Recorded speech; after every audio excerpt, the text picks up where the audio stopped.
بسم اللہ الرحمن الرحیم۔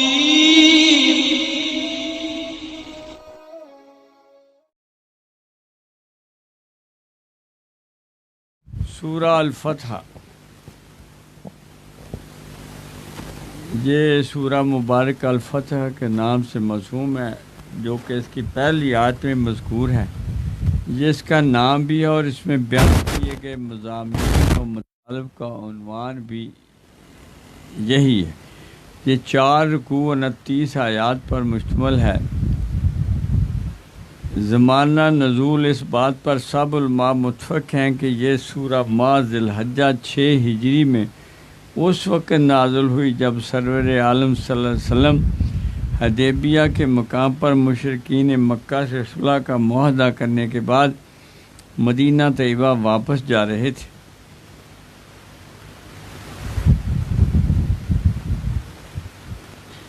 مشرکین مکہ کے ظلم و ستم سے تنگ آ کر مسلمان مکہ چھوڑ کر 200-250 میل 250-300 میل دور مدینہ طیبہ میں جا کر آباد ہوئے۔ یہاں بھی کفار نے انہیں آرام کا سانس نہ لینے دیا۔ اکا دکا جھڑپوں کے علاوہ یکے بعد دیگرے بدر، احد اور خندق کی جنگیں ہوئیں۔ جنگ و جدال کا یہ سلسلہ جاری رہا۔ اہل مکہ نے مسلمانوں کے لیے مکہ کے دروازے بند کر دیے۔ خانہ کعبہ کے طواف و زیارت کے لیے سرزمین عرب کا ہر شخص آ سکتا تھا، لیکن مسلمانوں پہ دروازے بند تھے۔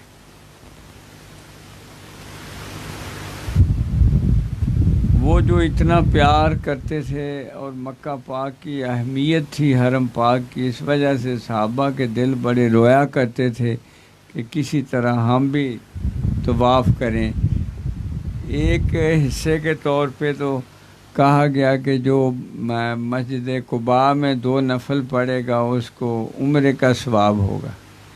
یعنی اس طرح ان کی دل جوئی تو فرماتے رہے، لیکن حرم پاک کی خواہش جو تھی وہ مدھم نہ پڑی کہ حرم پاک دیکھیں، وہاں طواف کریں۔ اب جب کہ دل نور ایمان سے منور تھے تو اور زیادہ شدت سے حرم پاک یاد آتا تھا۔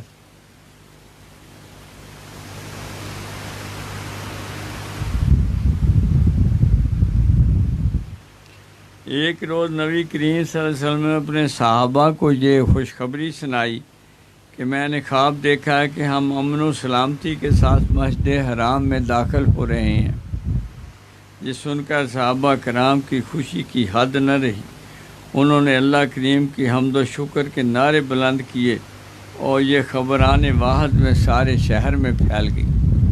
کتنی تڑپ تھی حرم پاک دیکھنے کی۔ سب صحابہ جانتے تھے کہ نبی کریم صلی اللہ علیہ وسلم کا خواب کوئی عام خواب نہیں، یہ وحی کا حصہ ہوتا ہے۔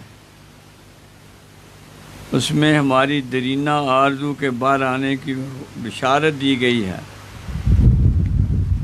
اب ان کو وسوسے ستانے لگے کہ کیا قریش سے جنگ ہوگی اور وہ انہیں شکست دے کر مسجد حرام میں داخل ہوں گے، یا وہ زور بازو سے اہل مکہ کو شہر مکہ کو خالی کرنے مجبور کر دیں گے، کہ اہل مکہ خود بخود ان کے لیے شہر کے دروازے کھول دیں گے۔ یہ خیالات پیدار پہ آ رہے تھے کہ کیسے فتح ہوگی۔ ظاہراً ایک بالکل ناممکن سی چیز ہے۔ وہ آج تک مدینہ پاک پہ چڑھائی کرتے نہیں تھکے، لیکن خندق کے بعد آقا پاک نے فرمایا تھا اب قریش کبھی حملہ نہ کر سکیں گے، اب ہم ان پہ حملہ آور ہوں گے۔ یکم ذیقعدہ کو حضور نبی کریم صلی اللہ علیہ وسلم کی قیادت میں عشاق کا ایک قافلہ سوئے حرم روانہ ہوا۔ یہ یعنی رمضان کی عید کے بعد ذیقعدہ، ذوالحج یہ مہینے تھے، تو ذیقعدہ کو چڑھے کہ ذوالحج میں حج ہونا تھا، اس لیے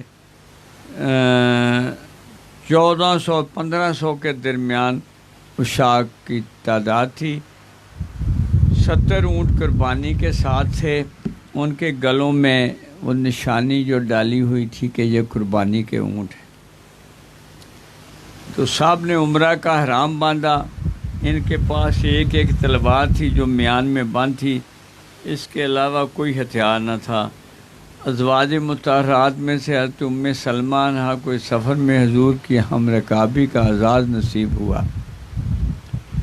ام سلمہ قریشی ہیں اور بڑے باروب طبیعت کی مالک ہیں.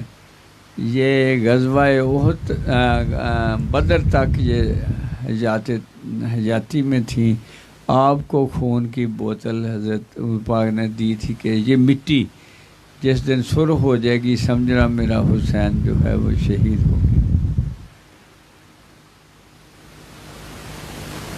قریش کو جب نبی کریم صلی اللہ علیہ وسلم روانگی اطلاع ملی تو ان کے دلوں میں وسوسوں اندیشوں کے طوفان امڈ آئے. انہوں نے یہ خیال کیا کہ عمرہ محض بہانہ ہے، اصل مقصد مکہ پر قبضہ کرنا ہے. انہوں نے طے کر لیا کہ وہ کسی قیمت پر مسلمانوں کو شہر میں قدم رکھنے کی اجازت نہیں دیں گے. حضور پاک صلی اللہ علیہ وسلم جب عصفان کے مقام پر پہنچے تو مکہ سے تقریباً 2 دن کی مسافت پر واقع ہے. تو بنی کعب قبیلہ کا ایک آدمی ملا. حضور نے اسے قریش مکہ کے بارے میں دریافت کیا. اس نے اطلاع دیا کہ انہیں آپ کی روانگی کی خبر پہنچ گئی ہے اور وہ مکہ سے نکل کر ذو طوا کے مقام پر خیمہ زن ہو گئے ہیں. انہوں نے یہ عہد کر لیا ہے کہ آپ کو مکہ میں ہرگز داخل نہیں ہونے دیں گے. نیز انہوں نے آپ کی پیش قدمی کو روکنے کے لیے 200 سوار خالد بن ولید کو کرا غمیم کی طرف بھیج دیا ہے. یہ بستی عصفان سے صرف 8 میل کے فاصلہ پر تھی. یہ سن کر حضور پاک صلی اللہ علیہ وسلم نے فرمایا صد افسوس، قریش کو جنگوں نے کھوکھلا کر دیا ہے. لیکن پھر بھی وہ اپنی ضد سے باز نہیں آئے. کیا حرج تھا اگر وہ میرے درمیان اور عرب قبائل کے درمیان حائل نہ ہوتے؟ اگر عرب قبائل ہمارا خاتمہ کر دیتے تو ان کا مقصد پورا ہو جاتا. اگر اللہ تعالیٰ مجھے ان پر غلبہ بخشتا تو وہ اپنی عددی کثرت کے ساتھ اسلام میں داخل ہو جاتے، اور اگر اس وقت بھی اسلام قبول کرنے کے لیے تیار نہ ہوتے تو پھر مجھ سے جنگ کرتے. اس وقت وہ طاقتور ہوتے. آخر میں حضور نے فرمایا قریش کیا سوچ رہے ہیں؟ بخدا میں اس وقت اس دین کے لیے جہاد کرتا رہوں گا یہاں تک کہ اللہ تعالیٰ اس کو غالب کر دے اور میری زندگی پوری ہو جائے. حضور پاک صلی اللہ علیہ وسلم نے جنگ و قتال سے بچنے کے لیے مناسب سمجھا کہ مشہور راستہ کو چھوڑ کر کوئی اور راستہ اختیار کر کے مکہ پہنچیں.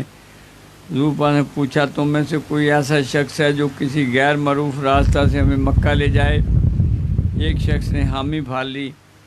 چنانچہ ایک نہایت ہی کٹھن دشوار گزار راستہ پر چل کر حضور پاک صلی اللہ علیہ وسلم حدیبیہ کے مقام پر پہنچ گئے.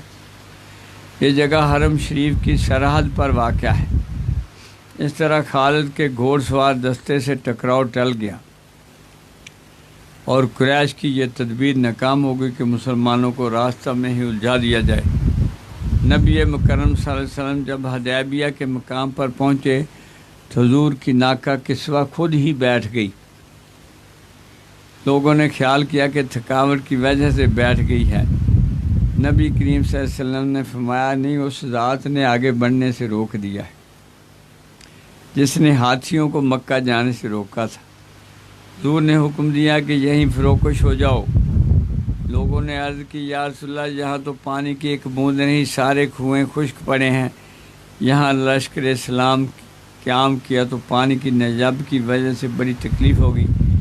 حبیب کبریا نے اپنے ترکش ایک تیر نکالا اور ایک صحابی کو حکم دیا کہ کسی کنویں میں اتر جائے، یہ تیر اس میں گاڑ دے.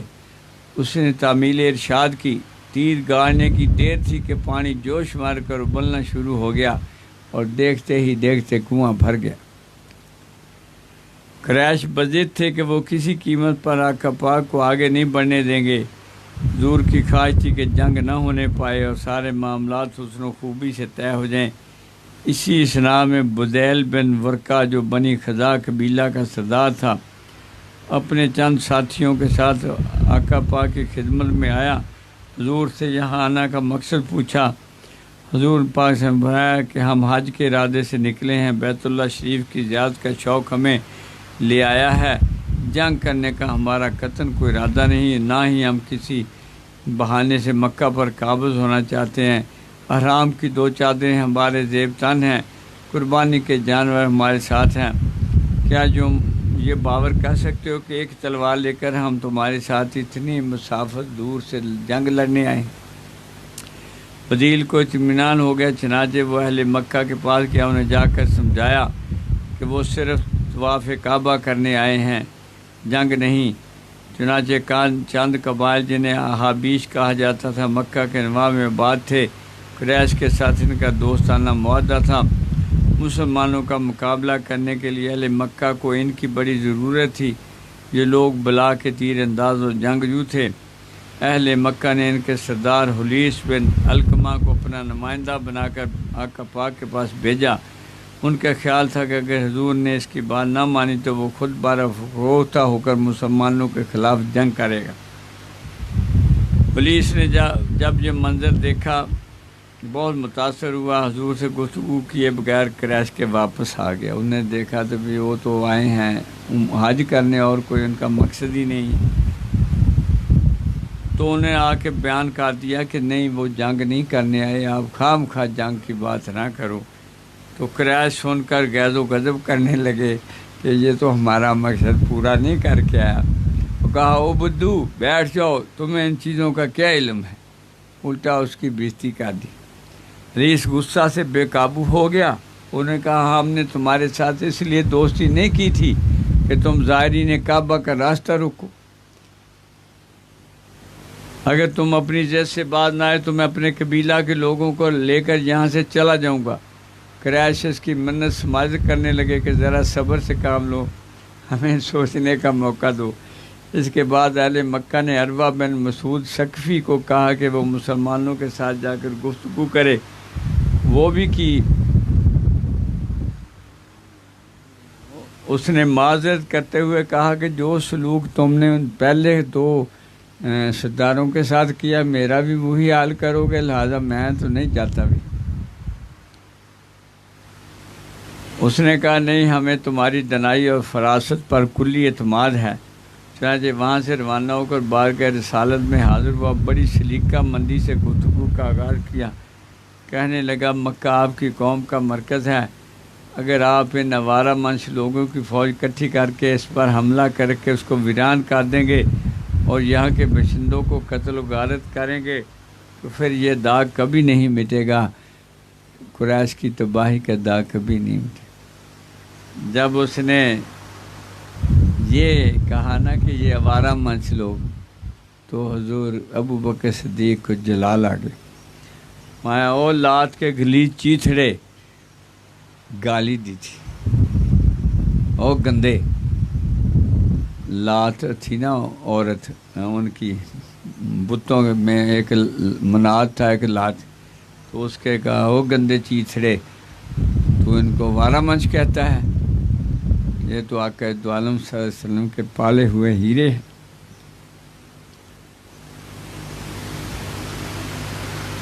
وہ عرب کے دستور کے مطابق بار بار گفتگو میں آقا پاک کی جو ریش مبارک تھی اس کو چھو لیتا تھا۔ حضرت مغیرہ جو پاس کھڑے تھے، اس نے اس کا ہاتھ سختی سے جھٹک دیا۔ عروہ کے ممنون شان تھے کہ انہوں نے اس کی طرف 13 آدمیوں کا خون بہا کیا تھا۔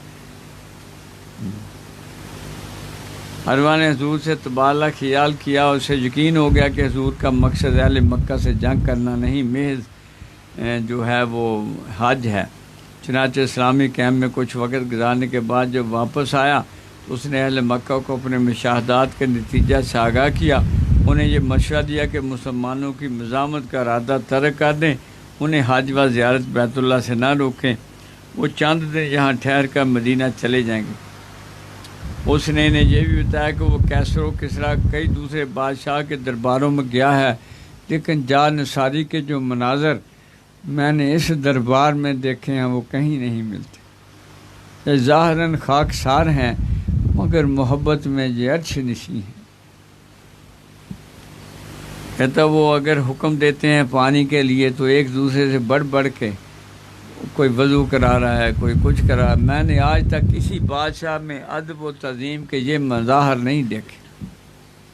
قریش نے مسلمانوں کے خلاف جو روش اختیار کر رکھی تھی، انہیں خدشہ تھا کہ جزیہ عرب کے طول و عرض میں اس کا رد عمل ہوگا. لوگ یہ سمجھیں گے کہ انہوں نے حج نہیں کرنے دیا، بلکہ انہیں یہ اختیار ہے کہ جس کو چاہیں آنے دیں اور جس کو چاہیں نہ آنے دیں. یہ غلط بات ہے. وہ تو سب کی مشترکہ عبادت گاہ ہے.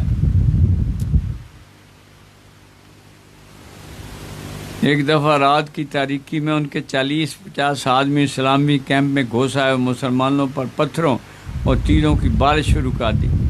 مسلمانوں نے صبر و ضبط سے کام لے کر جنگ کو پھیلنے نہ دیا اور ان سب کو گرفتار کر کے حضور پاک صلی اللہ علیہ وسلم کی بارگاہ میں پیش کر دی. رحمت عالم صلی اللہ علیہ وسلم کسی سے انتقام نہیں لیا بلکہ سب کو آزاد کر دیا. اس طرح قریش کی سازش کو ناکام بنا دی. ایک روز صبح نماز ادا کرنے میں مصروف تھے کہ تنعیم کی طرف سے، یہ ہم جہاں گئے ہیں یہ وہ ہے جہاں سے احرام باندھا جاتا ہے. حد کہتے ہیں اس کو، حدود حرم میں تنعیم یہ جگہ ہے حدیبیہ کے پاس. 80 آدمیوں کے دستوں نے مسلمانوں پر حملہ کر دیا. مسلمانوں نے بھی ان سب کو گرفتار کر لیا، لیکن سرور عالم نے ان کے لیے بھی عفو عام کا اعلان کر دیا. یوں قریش کی دوسری سازش بھی ناکام ہو گئی. حالات کوئی فیصلہ کن صورت اختیار نہیں کر رہے تھے. اہل مکہ نے جتنے سفیر بھیجے مسلمانوں کی حسن نیت کے بارے میں وہ خود تو مطمئن ہو کر آئے، لیکن اہل مکہ کو مطمئن نہ کر سکے. چنانچہ نبی کریم صلی اللہ علیہ وسلم نے حضرت عثمان کو اپنا سفیر بنا کر اہل مکہ کی طرف بھیجا تاکہ وہ اپنی ذاتی وجاہت اور خاندانی اثر و رسوخ کے باعث اہل مکہ کی غلط فہمیوں کو دور کر سکے. آپ حضور پاک صلی اللہ علیہ وسلم سے رخصت ہو کر مکہ گئے. روسائے قریش سے ملاقات کی، صحیح صورتحال سے انہیں آگاہ کیا. انہوں نے کہا عثمان تمہیں کعبہ کا طواف کرنے کی اجازت ہے، لیکن باقیوں کو ہم اجازت نہیں دیں گے. تو حضرت عثمان نے کہا میں اپنے محبوب کے بغیر یہ تصور نہیں کر سکتا کہ میں کعبہ کا طواف کر کے چلا جاؤں. آپ نے انہیں بتایا کہ ہم جنگ کرنے کی غرض سے نہیں، ہم نے احرام باندھا ہوا ہے. تو مسلمانوں نے کہا اس سال تو نہیں، آئندہ سال کے بارے میں سوچا جا سکتا ہے. اہل مکہ نے حضرت عثمان کو اپنے پاس روک لیا. اسی اثناء میں افواہ پھیل گئی کہ حضرت عثمان کو شہید کر دیا گیا ہے، لہٰذا آپ نے ان کی بدلہ لینے کی وہاں درخت کے نیچے بیعت کی تھی، جس میں اللہ پاک نے کہا جد اللہ فوق ایدیہم، کہ یہ اوپر والا ہاتھ میرا ہاتھ ہے. تو ایک عاشق صادق نے لکھا جن صحابہ نے اللہ سے بیعت کی ہوئی ہو ان کے مقام کو کون پہنچ سکتا. اس میں حضرت ابوبکر صدیق بھی ہیں، عمر بھی ہیں اور سارے باقی ہیں جن کو یہ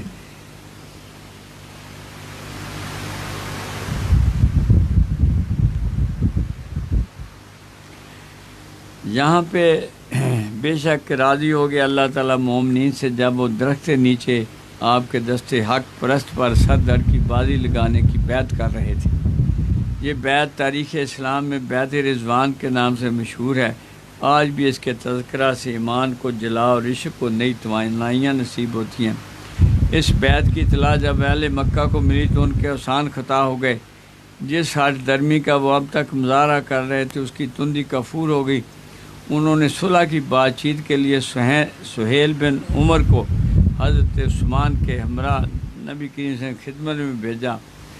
گفت و شنید کا سلسلہ کافی دیر جاری رہا. آخر کار ایک معاہدہ طے پایا جس کی اہم شرائط یہ تھی فریقین 10 سال تک ایک دوسرے سے جنگ نہیں کریں گے. کوئی فریق خفیہ یا اعلانیہ ایسی حرکت نہ کرے گا جو امن و آشتی کو درم برم کر دے. اس عرصہ میں اگر کوئی قریشی اپنے ولی کی اجازت کے بغیر مکہ سے بھاگ کر حضور پاک صلی اللہ علیہ وسلم سے پاس چلا جائے گا تو حضور اسے واپس کر دیں گے. لیکن اگر کوئی مسلمان اپنے دین سے مرتد ہو کر واپس مکہ آ گیا تو وہ واپس نہیں کیا جائے گا. عرب کے بادیہ نشین قبائل آزاد ہیں. مسلمانوں یا کفار جس کے ساتھ چاہیں دوستی کا معاہدہ کر سکتے ہیں. نبی کریم صلی اللہ علیہ وسلم اپنے صحابہ کے ساتھ عمرہ کے لیے بغیر امسال عمرہ کیے بغیر امسال واپس چلے جائیں گے، البتہ آئندہ سال آ کر وہ عمرہ ادا کر سکیں گے۔ انہیں 3 دن تک مکہ میں ٹھہرنے کی اجازت ہوگی۔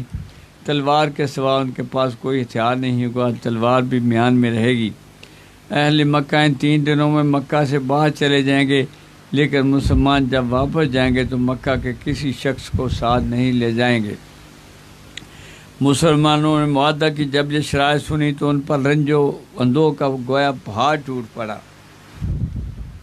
یہ کب گوارا ہو سکتا تھا کہ اتنی گیر کے جو ہے وہ صلح کی جائے، مگر نبی آخر زمان اللہ کے حکم سے کرتے ہیں جو بھی کرتے ہیں۔ تو نا اللہ پاک نے 6 دن کے لیے کہا کہ جو اس پہ دل میں بھی نہ کوئی خیال لائے۔ حضرت عمر پاک سرخ ہوئے، اللہ پاک نے احترام میرے محبوب کا، دوسرے کا فیصلہ اس کے بارے میں اگر کسی کے دل میں بھی خیال آیا تو میں اس کو سزا دوں۔ 6 دن تک انہوں نے ذرا ایسے دل و جان سے مان لیا معاہدے کو۔ پھر یہ سورہ پاک نازل ان کے اور کہتے ہیں اب یہ فیصلہ شدہ بات ہے کہ ساری امت میں افضل ترین وہ ہیں جنہوں نے صلح حدیبیہ میں پیر پیچھے کرو اپنے صلح حدیبیہ میں بیعت کی تھی، یہ افضل ترین ہے۔ ان سے افضل غزوہ بدر کے شریکان ہیں، ان سے افضل عشرہ مبشرہ 10 صحابہ، ان سے افضل 4 اور چاروں سے افضل حضرت ابوبکر صدیق کا۔ داتا صاحب نے اس طرح یعنی تصدیق کی ہوئی ہے، لیکن فقر میں یہ کہ علی کرم اللہ وجہ اہل بیعت اطہار میں سے ہیں، ان کو کسی کے مقابلے میں نہیں لاتے۔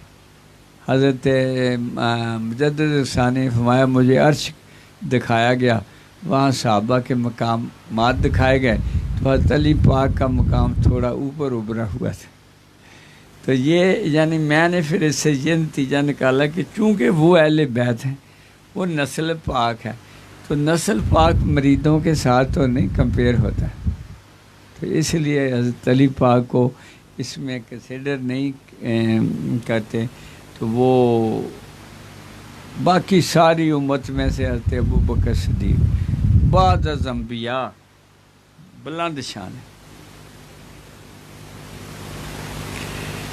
صلح نامہ کی جو شرط مسلمانوں کے لیے سب سے پریشانی کا باعث تھی وہ شرط نمبر 2 تھی، جس کے روح سے اگر اہل مکہ کا کوئی آدمی بھاگ کر مدینہ طیبہ چلا جاتا تو واپس کرنا پڑا تھا۔ اس کے برعکس مسلمانوں کا کوئی آدمی بھاگ آتا تو واپس نہیں کرنا تھا، لیکن قلیل عرصہ کے بعد وہ ایک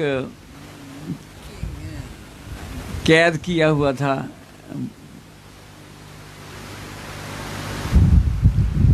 اچھا جب دوسرے سال چلے تو آقا پاک کا لشکر 10,000 لوگوں پر مشتمل تھا، یہ 1400 تھے جب اگلے سال وہ ایک ڈاکو بن گئے تھے نا، وہ ایک صحابی تھے، ان کو انہوں نے قید کیا ہوا تھا، وہ بھاگ کے حضور صلی اللہ علیہ وسلم کے پاس حدیبیہ پہنچ گئے تو آپ نے نا حسب معاہدہ اس کو واپس کر دیا۔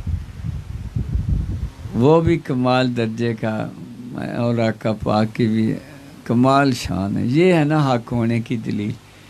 اس کو پتہ نہیں کتنے دکھے دل سے واپس کیا، وہ پھر نا ڈاکو بن گیا، اس نے اپنا گروہ بنا لیا اور مکہ کے تجارت کرنے راستے پہ بیٹھے، قریش کو خوب لوٹا۔ وہ آقا پاک پاس نے وفد بھیجا قریش نے کہ اس کو آپ لے لو، ایسے حکمت کے تحت وہ ان کا نام کیا تھا؟ ابو جندل، ہاں یہ ابو جندل تھا، نہیں جہاں سے ابو بصیر کے پاس، ابو بصیر تھا اس کا نام۔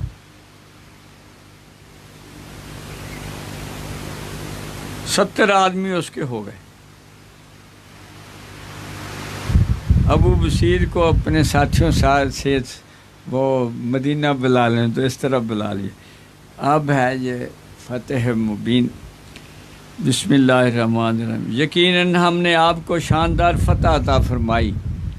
بظاہر اس طرح لگ رہا ہے لیکن اللہ جانتا ہے ہم نے آپ کو شاندار فتح عطا فرمائی تاکہ دور فرما دے آپ کے لیے اللہ تعالیٰ جو الزام آپ پر ہجرت سے پہلے لگائے گئے۔